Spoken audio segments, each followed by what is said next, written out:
విడుదల విషయంలో ప్లానింగ్లు ఎక్కడైనా వర్కౌట్ అవుతాయేమో కానీ తెలుగు చిత్ర పరిశ్రమలో మాత్రం చాలా కష్టం. చిన్న సినిమాలైతే అవి ఎప్పుడు వస్తాయో ఎవరు చెప్పలేని పరిస్థితి.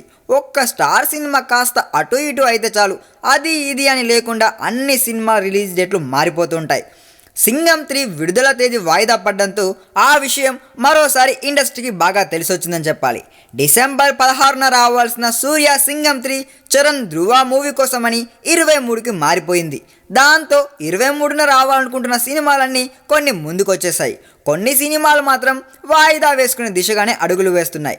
నిజానికి క్రిస్మస్కి నాని సినిమా నేను లోకల్ విడుదల కావాల్సి ఉంది. అయితే సూర్య లాంటి స్టార్ కథానాయకుడి సినిమాతో పాటుగా నేను లోకల్ విడుదల చేయడం దిల్ రాజుకి ఇష్టం లేదట. దాంతో నేను లోకల్ని వాయిదా వేయబోతున్నట్టు తెలిసింది.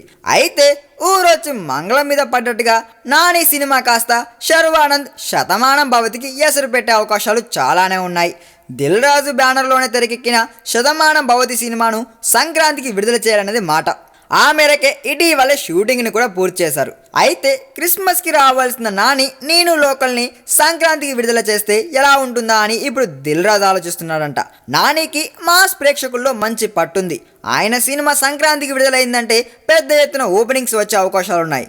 అందుకే శతమానం భవతిని ఫిబ్రవరికి వాయిదా వేసి నాని సినిమాను సంక్రాంతికి తీసుకొచ్చేలా దిల్ రాజు ప్లాన్ చేస్తున్నట్లు ఫిలిం నగర్ జనాలు మాట్లాడుకుంటున్నారు. అయితే కొద్దిమంది మాత్రం శతమానం భవతి సంక్రాంతికి రావాల్సిన సినిమా అని, అది ఫ్యామిలీ సబ్జెక్ట్తో తెరకెక్కిన సినిమా కాబట్టి దాన్ని దిల్ రాజు ఎట్టి పరిస్థితుల్లోనూ వాయిదా వేయడని మాట్లాడుకుంటున్నారు. పైగా శర్వానంద్ సినిమాలకు కూడా ఈ మధ్య మంచి ఓపెనింగ్సే వస్తున్నాయి కాబట్టి శతమానం భవతిని వాయిదా వేయకపోవచ్చున్న వాదనలు కూడా బలంగానే వినిపిస్తున్నాయి.